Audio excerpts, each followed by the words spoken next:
Ang bawat pamilya ay may kanya-kanyang sekreto. Mga sekretong minsan ay hindi mo nagugustuhin pang malaman. Lalo na kung ito ay may malalim at madilim na pinaghuhugutan. Dear Papa Dudut, isang mapagpalang araw sa inyo at sa ating mga kastorya. Itago nyo na lamang po ako sa pangalang Jelay. 32 years old at nakatira ngayon sa isang probinsya na hindi ko nababanggitin pa kung saan. Ayoko rin kasing magbigay ng ilang pang impormasyon tungkol sa sarili ko dahil mahirap na. Baka mahanap pa nila ko. Kung sinong sila ang tinutukoy ko ay malalaman ninyo sa pagpapatuloy ko ng sulat ko na ito. Papadudot, mula nang magkaisip ako noong bata pa ako ay madalas na kaming nagpapalipat-lipat ng bahay ni na mommy at daddy. Parang kada taon yata ay umaalis kami ng tinitirhan namin. Noong una ay hindi ko talaga naiintindihan kung bakit namin yon ginagawa. Basta ang alam ko lang ay kailangan naming umalis. Siguro isa sa pinakamatagal naming tinirhan na bahay ay sa Cavite noong nasa 8 years old na ako. Mahigit 1 taon kami sa bahay at masasabi ko na masarap pala na magtagal sa isang lugar dahil nagkaroon ako ng maraming kaibigan. Kaya lang bago sumapit noon ng birthday ko ay namatay si daddy dahil sa sakit sa puso. Maraming tao noon sa malit na bahay namin. Sa labas ay may muntiring liwanag kung saan ay nagsusugal ang ibang bisita. Naghanap ako ng mga batang kasing idarang ko na pwede kong makausap o makalaro. Pero bigo ako, Papa Dudut. Kaya naman umupo na lamang ako sa isang sulok at pinagmasdan ang puting kabaong ni daddy na hindi kalayuan mula sa akin. Bigla ko tuloy naalala noon kung gaano kabait ang daddy ko nang nabubuhay pa lamang siya. Pareho silang palaging may oras sa akin ni mami. Pero masasabi ko na mas malambing si daddy. Kapag uuwi siya galing sa trabaho ay hindi pwede na wala akong pasalubong na matatanggap mula sa kanya. Gusto niya rin na niyayakap ako ng mahigpit bago ako matulog. At araw-araw niyang sinasabi kung gaano niya ako kamahal. Hindi ko na malaya noon na tumutulo na pala ang luha ko. Nami-miss ko na kasi si daddy sobra. Jelay? Mahinang boses na tumawag sa pangalan ko. Nagpunas ako ng luha ko at nagpalingalinga. Wala akong sino mang nakitang tumawag sa pangalan ko. Baka guni-guni ko lamang yon. Jelay? Muling pagtawag ng mga boses sa pangalan ko. Mga boses. Dahil hindi lang 1 o 2 boses yon na sabay-sabay bumibigkas ng pangalan ko. Nasa 3 o 4 na magkakaibang boses yata sila. Naglakad ako patungo sa may bukas na bintana. Kung hindi kasi ako nagkakamali, sa labas nang gagaling ang boses na yon. Sumilip ako sa may labas. Hindi kalayuan. Sa may madilim na parte ng aming bakuran, nakita ko po ang 5 imahe ng tao na nakatayo doon. Kinusot ko pa ang mga mata ko at mas malinaw ko silang nakita. 5 tao na nakasuot ng puting kasuotan at bahagyang natatakpa ng mahabang belo ang kanilang mga mukha. Jelay, halika dito, maglaro tayo. Wika ng sabay-sabay na boses. Sa pagkakataon na yon ay hindi na ako pwedeng magkamali pa. Hindi ko man nakikita ang mga bibig nila ay sigurado ako na sila ang tumatawag sa akin kanina pa. Napatulala na lamang ako sa kanila, parang gusto ko silang lapitan na ayaw ko. Natatakot ako na nai-excite. Ewan ko ba. Hindi ko maintindihan ang nararamdaman ko ng mga oras na yon. Anong ginagawa mo dyan sa may bintana, Jelay? Napapitlag ako sa biglang tanong na yon ni Mami. Bahagya niya rin kasi tinapik ang balikat ko. Mabuti na nga lang at napigilan ko ang sarili ko na mapasigaw. Hindi kagad ako nakapagsalita na para bang kinakapa ko pa mga dapat kong isagot kay Mami. Ang sabi ko, anong ginagawa mo dyan sa may bintana? Ulit niya sa tanong niya. May ano po kasi, nahihirapang wika ko bago bumaling ang tingin sa may labas. Wala na doon ang mga taong nakaputi. May ano? Nagtatakang tanong pa ulit ni Mama. May mga tao po doon. Mga nakaputi po tapos tinatawag po nila ang pangalan ko. Sa wakas ay sagot ko. Papadudot nakita ko ang kakaibang takot na biglang bumakas sa mukha ni Mami. Hindi ko maintindihan kung bakit pero napatingin din siya noon sa may labas ng bintana. Tinatawag nila ako Mami at ang sabi nila ay lumapit ako sa kanila. Gusto nila na puntahan ko sila. Pagkukwento ko pa. Biglang sinarado ni Mami ang bintana at niyakap ako ng mahigpit. Mami, bakit po? Nagtatakang tanong ko. Bumuntong hininga si Mami bago kumalas mula sa pagkakayakap niya sa akin. Hinawakan niya ang magkabilang pisngi ko kaya nakita ko ang panlalabo ng mga mata niya na tila ba nagpipigil siyang umiyak. Anak, kahit na anong mangyari ha, huwag na huwag kang sasama sa mga tao na hindi mo kilala. Tandaan mo yan, okay? Mahigpit na bili niya sa akin. Tango na lamang ang sinagot ko sa kanya dahil gulong-gulo din ang isipan ko noon.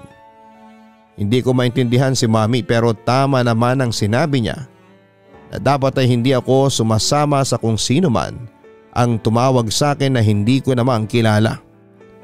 Pagkatapos mailibing ni Daddy ay kagad kaming umalis ni Mami sa tinitirhan namin mula sa Cavite ay tumira naman kami ng Cebu. Ang alam ko, kapatid ni Mami ang may-ari ng bahay na tinutuluyan namin noon. Yun yata ang lugar na pinakamatagal naming natirhan dahil doon na rin ako nakapag-aral ng high school. Doon ko na-realize na ang sarap pala na magtagal sa iisang lugar. Marami kasi ako nakilala at naging mga totoong kaibigan, hindi kagaya sa mga lugar na saglit lang naming natirhan noon. Wala pa nga akong masyadong nagiging kaibigan tapos ay lilipat na kagad kami ng titirhan. Isang taon na lamang ay graduate na tayo, Beshi. Masayang wika ni Becky, ang best friend ko. Nasa third year na kami noon sa high school. Excited na nga ako eh. Sana dito na lang din ako sa Cebu mag-college. Tugon ko naman. Bakit? Gusto mo dito? Ayaw mo bang lumuwas ng Maynila at doon mag-aral? Tanong pa ni Becky. Ayoko. Tumira na rin naman kami doon ng halos isang taon saka mas gusto ko na rito sa Cebu. Masaya ako dito sa Cebu. Tugon ko. Oo nga pala. Palipat-lipat nga pala kayo ng tinitirhan dati ano? Bakit nga pala ginagawa niyo yon?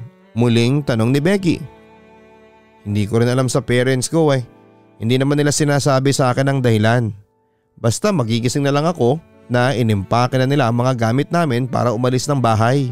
Tugon ko. Ang hirap ng ganong sitwasyon no?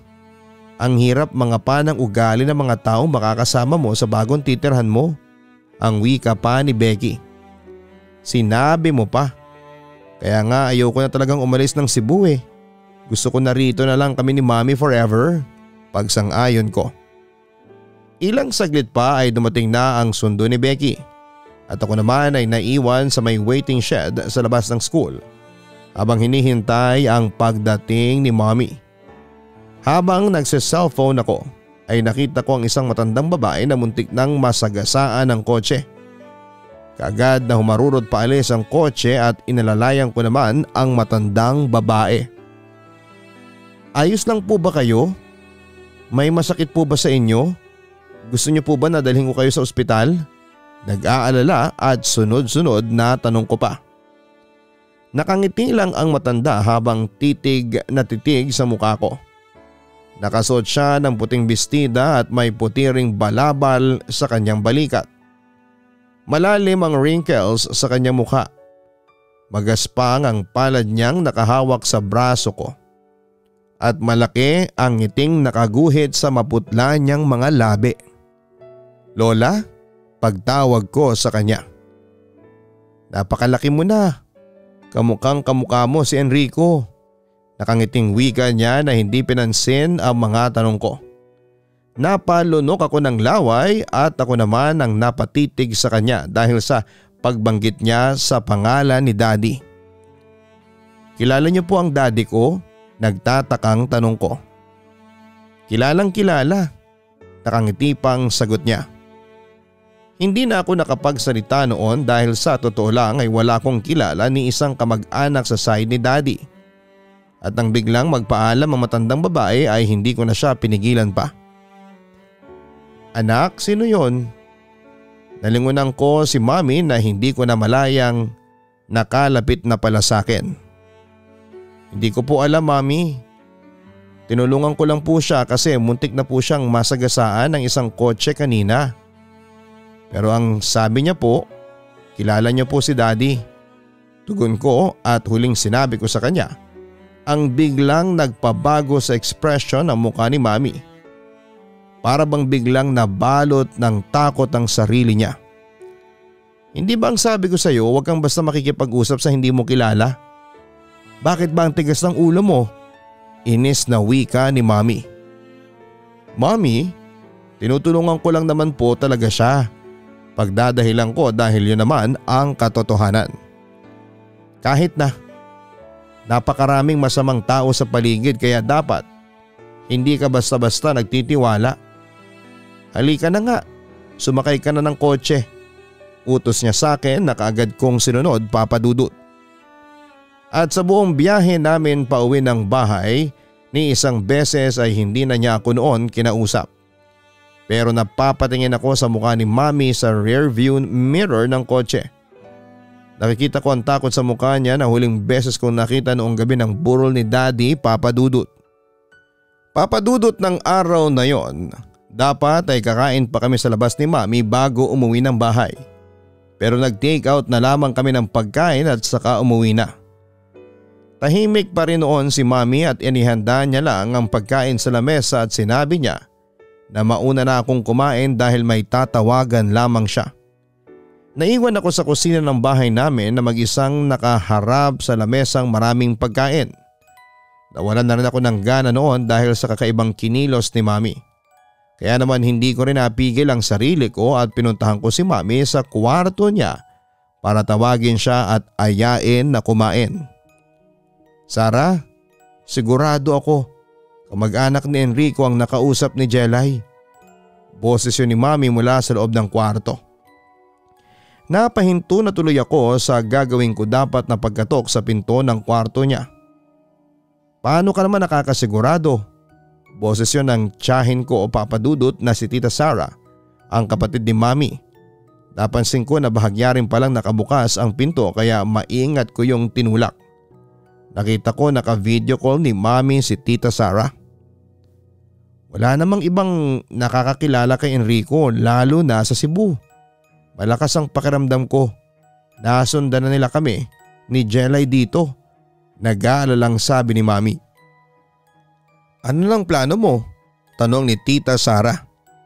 Kagaya pa rin ng dati, kailangan namin makaalis kagad ng anak ko sa lugar na ito. Graduating na sa susunod na taon si Jelay. Baka mahirapan ka nang i-transfer siya sa ibang school. May pag-aalalang wika ni Tita Sara. Bahala na. Kaya ko namang gawa ng paraan yon basta mapera ko. Tugon pa ni Mami. Basta mag-iingat kayo ha. Siguraduhin mong nakalak palagi ang mga pinto at bintana ninyo dyan. Bukas pupuntahan kita para makapag-usap tayo ng maayos. Ang wika pa ni Tita Sara. Nang marinig ko ang pagpapaalam ni Mami sa kausap niya ay maingat na akong umalis sa may labas ng pinto niya at naglakad pabalik ng kusina. Doon ako tuluyang nawala ng ganang kumain, Papa Dudut. Gulo ang isipan ko habang nakatitig sa kaharap kong pansit. Bakit parang hindi mo pa nagagalaw yung pagkain mo? Nagtataka ang sabi ni Mami nang makapasok siya ng kusina. Medyo masama po kasi ang timpla ng tiyan ko. Pagsisinungaling ko. Umupo na si Mami sa kaharap kong upuan bago kumuha ng pagkain na para sa kanya. Mami, aalis po ba ulit tayo sa lugar na ito? Hindi ko na napigil ang tanong ko sa kanya. Napahinto naman si Mami sa gagawin niya sanang pagsubo ng pansit. Pero hindi rin naman kaagad siya tumugon. Mami, ayoko na po sanang umalis dito. Ayoko na pong lumipat ng bahay. Malungkot na wika ko. Pero kailangan kasi natin gawin yun, anak. Sa wakas ay sabi ni Mami. Bakit po ba? Muling tanong ko. Hindi mo pa maiintindihan sa ngayon. Kaya hindi ko pa maipapaliwanag sa iyo. Tura niya. Kailan ko po ba maiintindihan? Kailangan niyo pong subukan na ipaliwanag sa akin ang lahat. Kapag nakaisang daang beses tayong lipat ng bahay. O kapag naikot na natin ang buong Pilipinas. Pigil ang mga luhang tanong ko. Jelay, sana maintindihan mo na para sa iyo itong ginagawa ko. Ang wika ni Mami. Hindi ko nga po maintindihan hanggat hindi niyo po sinasabi sa akin kung ano po ba talagang nangyayari. Naiinis na wika ko. Basta sa tamang panahon ay maintindihan mo rin ang lahat. Ang wika pa ni Mami. Papadudot kahit gaano ko kaayaw na sumunod sa pag-alis na gustong gawin ni Mami ay wala rin naman akong nagawa. Malungkot na lang akong sumunod sa utos niya. Tinapos lang namin ang 4th grading ko sa school. Bago kami nag-impake ng mga gamit namin. Yun ang unang pagkakataon na naiyak ako. Bago kami umalis, lalo na nang makausap ko ang mga naging kaibigan ko. Kaya ayoko nang magkaroon ng kaibigan dahil alam ko na maiiwan ko lang din sila sa huli. Sa Iloilo kami lumipat ni Mami ng matitirhan. Mas probinsya yon kesa sa tinirhan namin sa Cebu. Mahina ang signal ng internet kaya hindi ako madalas nakakapag-social media. Doon na rin ako nakapag-college at doon na rin nagsimulang lumakas ang curiosity ko tungkol sa pamilya ni Daddy. Kaya lang sa tuwing magtatanong ako kay Mami ng tungkol kay Daddy ay nag-iiba ang mood niya.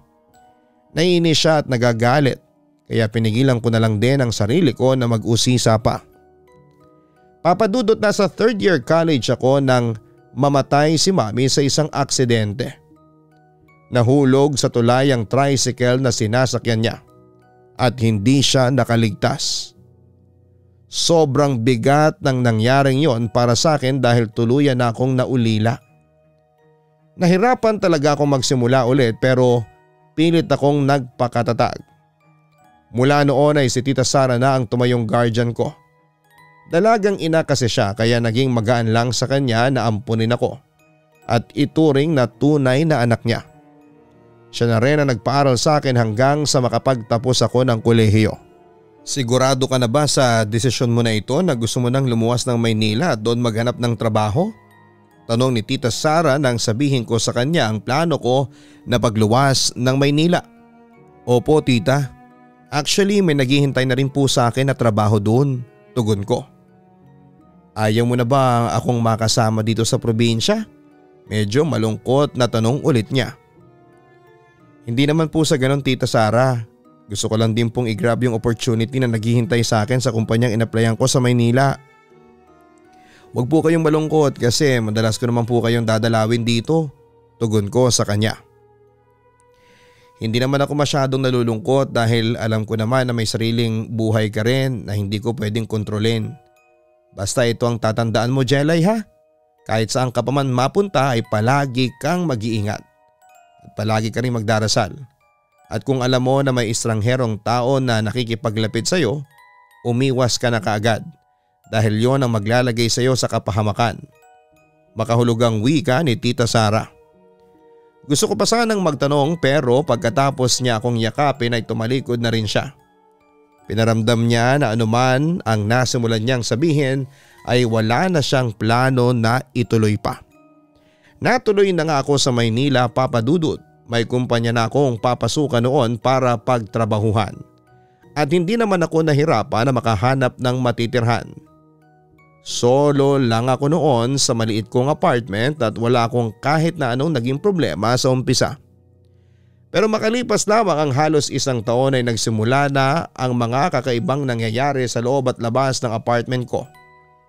Madalas kasi na gabi na akong nakakauwi ng apartment at kapag papasok na ako sa loob ay sumasalubong sa akin ang amoy kandila na para bang sa loob mismo ng apartment ko nang gagaling. Nung una kinakabahan pa ako kasi baka may magnanakaw na nakapasok doon. Pero nang pumasok na ako sa loob ay wala akong kahit na sino o anong kakaiba na nakita. Wala ring nawala o nagbago sa ayos ng mga gamit ko. Kaya naman pinagsawalang bahala ko talaga yon sa umpisa. Hanggang sa halos gabi-gabi nang nangyayari sa tuwing uuwi ako ng apartment ko. Hindi ko makita kung saang parte ng apartment ko nang gagaling ang amoy ng kandila. Pero sigurado ako na nasa loob lamang yon. Doon lang yon sa parte na hindi ko nakikita. Nakakatakot naman yung nangyayari sa apartment mo. Wika ng kaopisina kong si Anya. Mabuti na nga lang at hindi ako naniniwala sa multo. Kasi kung nagkataon na matatakotin ako, baka lumipat na kagad ako ng apartment, ang sabi ko naman. Pero sigurado ka bang wala ka talagang kahit na sinong nakita sa loob? O kaya wala ka talagang gamit na nawala? Tanong pa ni Anya. Wala talagang kahit na anong nawala Wala nga ring nabago sa ayos ng mga gamit ko. Normal ang lahat. Yung kakaibang amoy lang talaga ng kandila ang napapansin ko, sagot ko. Pero babe, naisip mo ba na lumipat na lang ng ibang apartment?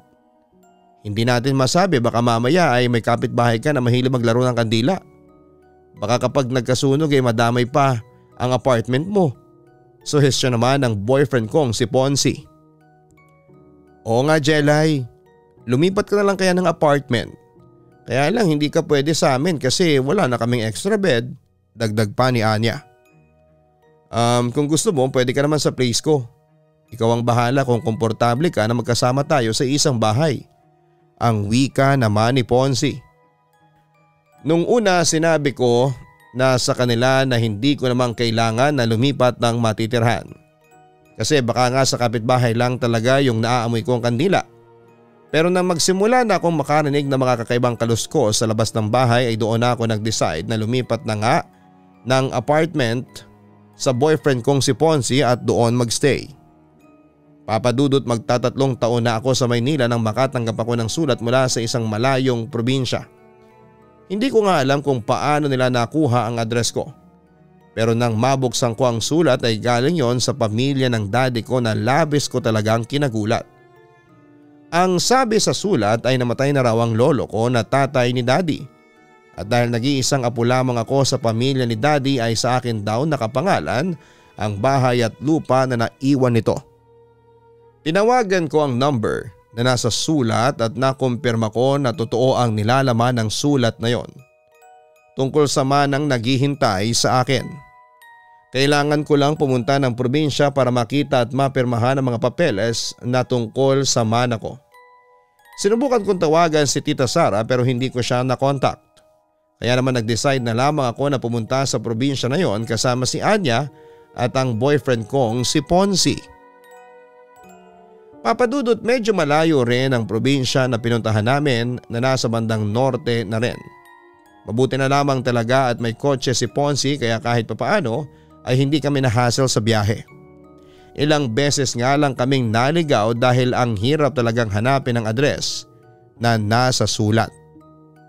Ayun, magtanong tayo dun sa may tindahan. Ang turo ni Anya sa tindahan. Naliligaw na naman kasi kami ng mga oras na yon, papadudot. Huminto na ang sinasakyan naming kotse sa may tapat ng tindahan. May dalawang matanda na nakaupo sa labas noon at isang babae na hindi naman katandaan. Ate, magtatanong lang po. Kanina pa po kasi kaming naliligaw. Malapit na po ba dito yung barangay Ganaya? Tanong ko. Makahulugang nagkatinginan ng tatlong nakatambay sa may labas ng tindahan. Pati nga ang tindera sa loob ay napabukas din ang bintana upang silipin kami. Anong gagawin niyo doon? Tanong ng babae. May pupuntahan lang po kami na kamag-anak, sagot ko. May kamag-anak kayo sa lugar na yon? Muling tila namumutlang tanong ng babae. Meron po kaya? Papunta kami doon ngayon eh. Malapit na po ba yun dito? Muling tanong ko na pilit na hindi pinapansin ang kakaibang mga tingin na ginagawa nila sa amin. Saglit silang natahimik at nagpatuloy sa kanilang pagpapalitan ng mga bulong. Diretsuhin na lang yan at may 2 barangay kayo na madadaanan. Pagkatapos noon ay isang gubat naman, diretso lang ulit at mararating nyo na ang barangay na hinahanap ninyo. Ang tindera na nasa loob ng tindahan ang sumagot. Kaagad naman ako nagpasalamat sa kanya bago kami umalis. Ang weird na mga tao na yun oh. Ang wika ni Anya. Paanong weird? Kunwari tanong ko kahit na alam ko naman kung ano ang tinutukoy niya. Para bang takot na takot sila nang malaman nila kung saang barangay tayo pupunta. Mas naging weird pa yung reaksyon nila nang malaman nila na kamag-anak mo yung pupuntahan natin. Sagot ni Anya. Alam mo, kakapanood mo yan ng mga horror movie sa Netflix. Kaya siguro ganoon ang reaksyon nila kasi bihira silang makakita ng mga taga Maynila na dumadaan sa tindahan nila. Wika naman ni Ponsi na kaagad ko namang sinang-ayunan dahil ayoko nang gawing big deal ang mga kakaibang kilos na pinapakita ng mga taong nakausap namin. May 1 oras pa kaming bumabiyahe bago namin narating ang maliit na barangay. Pero nagulat kami at namangha sa laki ng bahay na pinuntahan namin kung nasaan ang mga kamag-anak ko. Nakakatakot naman yung puno na yan. Tingnan mo, turo ni Anya nang makapasok kami sa mataas na gate.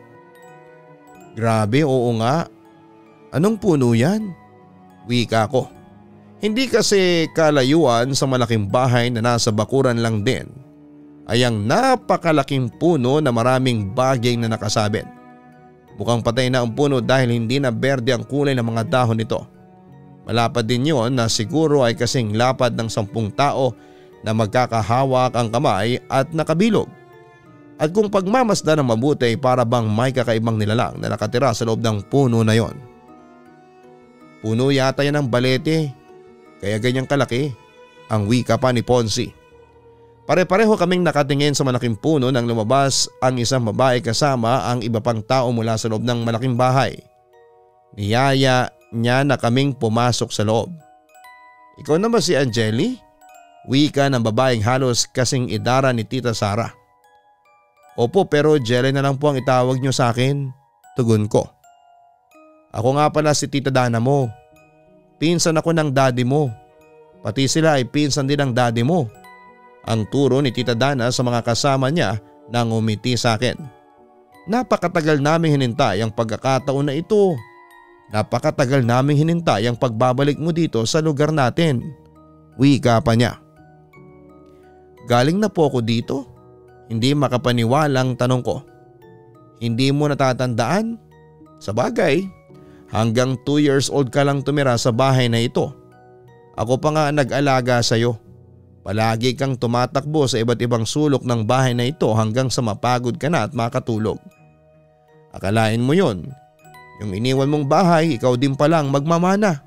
Nakangiting pagkukwento ni Tita Dana. Marami pa siyang kinuwento hanggang sa sinabihan niya na kaming magpahinga. Kasi may magaganap daw na pagtitipon ng family reunion sa hapon. Darating daw ang lola ko na pinaka-excited na makita ako.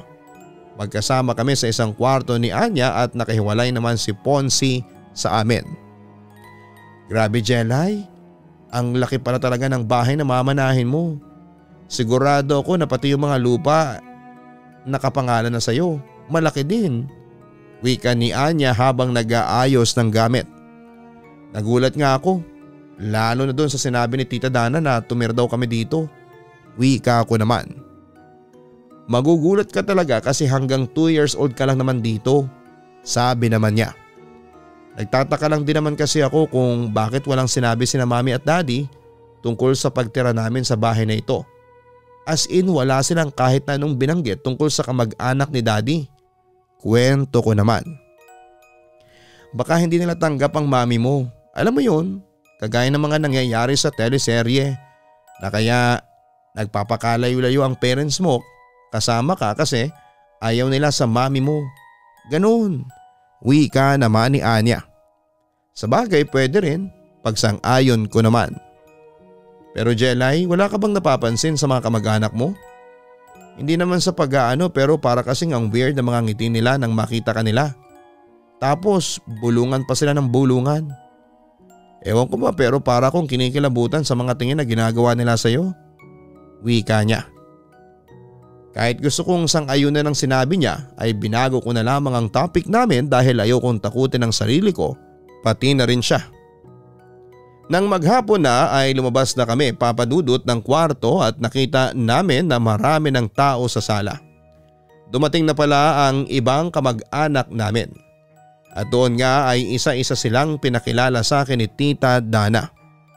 Kagaya ng sinabi ni Anya, nandoon na naman ang mga kakaibang ngiti sa mga labi nila. Lahat sila ay sabik na makita at makilala ako.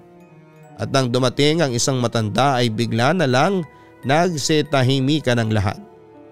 Hindi ko alam kung pagbibigay galang ba yon sa matandang babae na naglalakad palapit sa akin habang may nakaalalay sa kanya na isa pang babae. Ikaw nga nag-iisang apo ko. Wika na matandang babae o si Lola Fatima. Nakahaplo sa pisngi ko ang magaspang niyang mga palad at magkalapit naman ang aming mukha. Doon ko naisip na parang pamilyar siya. Parang nakita ko na siya somewhere pero hindi ko matandaan kung saan. Kamukhang kamukha mo ang daddy mo at ang lolo mo na namayapa akong asawa. Ang wika ni Lola Fatima. Ang kamay niya ay buwaba patungo sa may tiyan ko, pati na ang kanyang mga tingin. Mas lumaki ang ngiti sa mga labi niya habang ako naman ay nagsimulang kabahan. At sigurado ako na magiging kamukha rin nila ang magiging apo ko. Dugtong pa ni Lola na tila naging hudyat para biglang magpalakpakan ng mga taong nakapaligid sa amin. Napatras ako ng bahagyang pisilin ni Lola Fatima ang tiyan ko at nagpaalam ako sa kanya na saglit lang na magbabanyo. Papadudot, walang sino man ang nakakaalam ng tungkol sa pagbubuntis ko. Wala dahil kahit ang boyfriend ko si Ponce ay hindi alam ang tungkol doon. Nakakaloka ka, Jelay. Buntis ka pala? Hindi mo man lang sinabi sa akin? Ang wika ni Anya nang nasa may likod na kami ng bahay at magkasama sa isang maliit na lamesa. Hindi ko rin naman alam kung paano sasabihin ang turan ko. Huwag mong sabihin na hindi rin alam ni Ponce yan ha. Wika ni Anya na ikinailing ko. My God! Bakit hindi mo pa sinabi sa kanya? Tanong pa niya. Mahanap lang din ako ng tiyempo. Tugon ko naman. Nasa kalagitnaan kami ng pag-uusap namin nang dumating si Ponce na dahilan para iwan kami ni Anya. Kailan mo balak sabihin sa akin to? Seryosong tanong ni Ponce. Kapag nakabalik na tayo ng Maynila, tugon ko. Pero bakit kailangan mong itago sa akin to? Tanong pa niya. Natakot kasi ako. Natakot ako na baka hindi ka pa handa at baka hindi mo ko panagutan. Pagtatapat ko sa kanya. Inabot ni Ponce ang kamay ko at marahang pinisil. Mahal kita lalo na ang magiging anak natin. Kaya syempre pananagutan ko kayong dalawa. Seryosong wika niya. Hindi ko na napigilan ng paglandas ng mga luha ko papadudot dahil sa sinabi niya. Bakit nga naman ako nagdududa sa pagmamahal ng boyfriend ko? Dapat nung una pa lamang ay hindi ko na nilihim sa kanya ang tungkol sa pagbubuntis ko. Hindi ka na dapat bumalik dito. Pinapahamak mo lang ang sarili mo at ang magiging anak mo. Wika ng isang babaeng nakatayo hindi kalayuan mula sa akin. Siya yung babaeng umalalay kay Lola Fatima. Si Tita Lisa ang pinsan din ni Daddy. Mag-isa lamang ako noon sa lamesa dahil pumasok si Ponce para kumuha ng pagkain. Ano pong ibig niyong sabihin? Tanong ko sa kanya. Hindi ka na dapat pang bumalik dito. Nilayo ka na ng mga magulang mo. Kaya dapat ay nilayo mo na rin ang sarili mo mula sa pamilya na ito. Wika pa niya. Nakita ko ang pagbuka ng bibig niya na tila may gusto pa siyang sabihin pero hindi niya naituloy dahil sa biglang pagdating ni Tita Dana. Kaagad na pumasok sa loob ng bahay si Tita Lisa. Papadudot hindi naalis sa isipan ko ang sinabi ni Tita Lisa. Hinanap ko nga siya para muling kausapin pero hindi ko na siya nakita pa. At nang gabi na yon dahil na rin sa pagod ay kaagad ako nakatulog sa kwarto kung nasaan kami ni Anya. "Jelay, wake up!" Boses yon ni Anya kasunod ng marahang pagyugyug niya sa akin. "Bakit?" Tanong ko habang nagkukusot ng mga mata ko. "Hindi mo ba naririnig yon?" Tanong ni Anya. "Ang alin?" Pagbabalik tanong ko. "Ayun o," wika niya bago tumahimik. Doon ko nagsimulang marinig ang tinutukoy niya. May mahihinang tambol at tunog ng lyre instrument akong narinig. Sinundan niyo ng parang dasal ng lengguwaheng hindi ko maintindihan. Doon ako tuluyang bumangon at nakita ko na hindi pala ininom ni Anya ang baso ng gatas na inabot sa amin ni Tita Dana. Ininom ko lamang ang sa akin at doon ako kaagad na nakatulog kanina. Alam mo ba na kanina pa akong kinikilabutan dahil sa tunog na yon? Hindi ko alam kung bakit. Wika pa ni Anya. Sakto namang kumatok sa may pinto ng kwarto namin si Ponsi na kaagad naming pinapasok. Sinabi niya na narinig niya rin ang ingay na yon at may nakita siyang kakaiba sa may likod ng bahay. Kung nasaan ang malaking puno. Hindi na nga kami tumanggi pa nang yayain niya kaming lumabas. Walang katao-tao noon sa loob ng bahay kaya nagawa naming makapunta sa may likod. Nagkubli kaming tatlo sa may likod ng mataas na pader kung saan malinaw naming nakita mga taong nakaputi na nakapalibot sa nakakatakot na puno ng balete. "Anong ginagawa nila?" Tanong ni Anya. "Shh! Huwag kang maingay," saway ni Ponsi sa kanya. Hindi naman ako nakapagsalita noon habang pinapanood ang mga tao na may kanya-kanyang ginagawa. May isang grupo na nagdarasal. May isang grupo na tumutugtog at may isa pang grupo na paparating na may kasamang babaeng umiiyak. May dalawang lalaki na nakahawak sa magkabilang braso ng babaeng umiiyak at ang isa sa kanila ay may hawak namang sako. Nagpalakpakan ang mga tao sa pagdating ng huling grupo at mas lumakas ang boses ng mga nagdarasal. Ang mga mata ko ay nakapako sa sako na hawak nila. At nang buksan yon ng lalaki ay mas lalong lumakas ang sigaw ng babae. Papadudot na hindi ako nang makita ko ang nilabas ng lalaki mula sa loob ng sako. Ulo yon ng isang sanggol na wala ng buhay.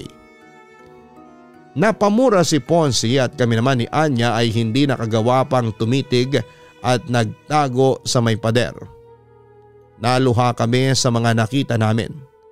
Naluha kami sa matinding takot na naramdaman namin. Kaya naman kaagad kami nag-decide na umalis sa bahay na yon. Mabuti na lamang at dala ni Ponsi ang susi ng kotse niya. Doon pa rin kami sa may likod ng bahay dumaan at muntik na akong mapasigaw nang matisod ako sa isang sako na may lamang na kung ano at nakasandal sa may pader. Hindi ko napigilan ang sarili ko na buksan ang sako na yon at mahigpit kong hinawakan ang bibig ko para hindi ako mapatili nang makita kong bangkay ni Tita Lisa ang laman nun. Alos buhati na ako ni Ponsi para lamang makapaglakad ako hanggang sa makasakay na kami ng kotse. Diyos ko, Jelay, may lahi pala ng kulto ang pamilya ng daddy mo.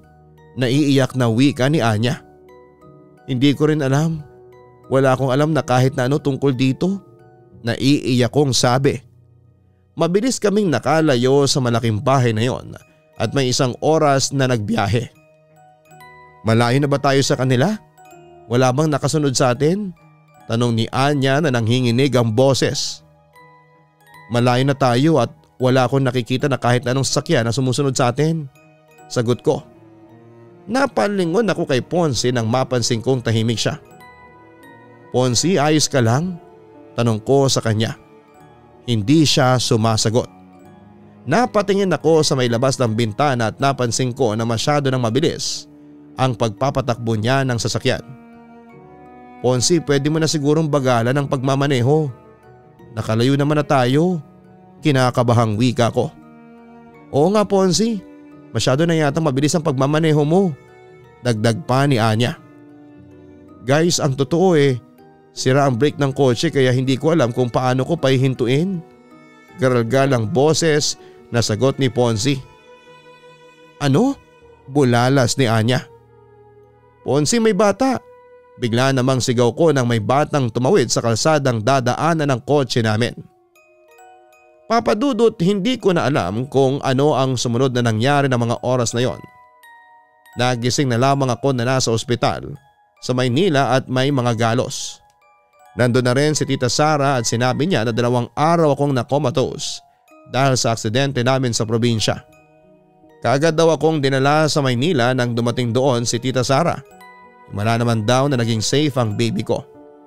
Pero ang hindi ako makapaniwala nang malamang ko na namatay sa aksidenteng yon ng boyfriend kong si Ponzi at si Anya.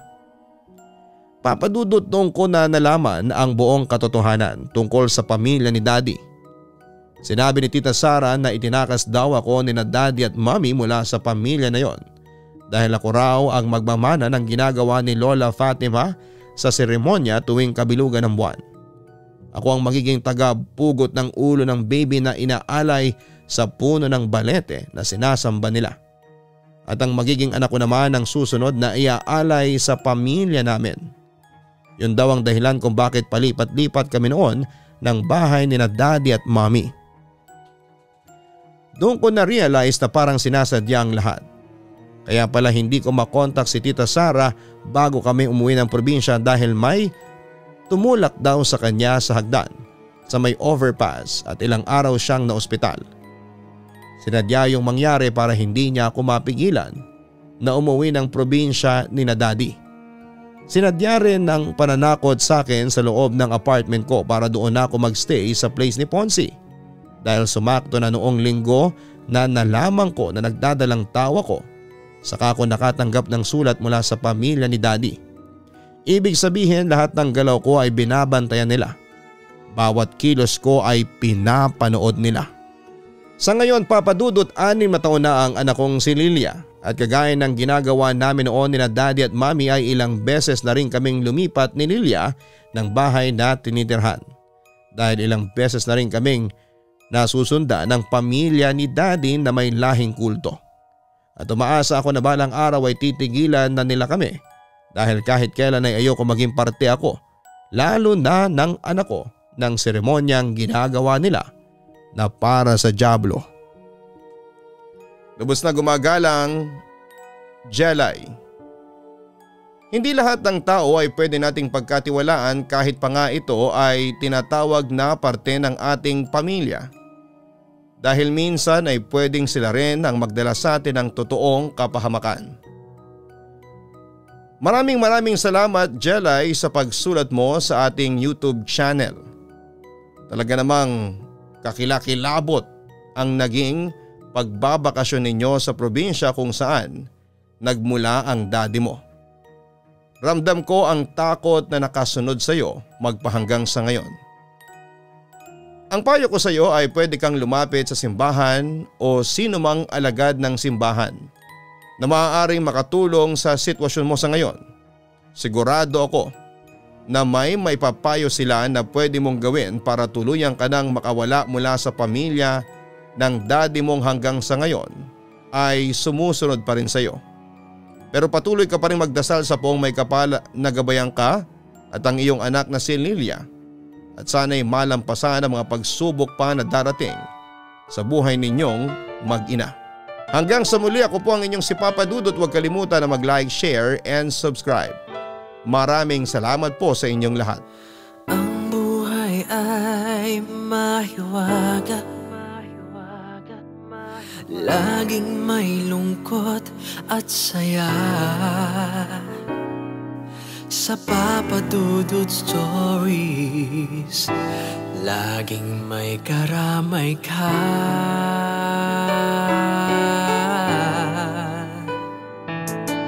Mga problemang kaibigan, dito ay pakikinggan ka. Sa Papa Dudut Stories, kami ay iyong kasama.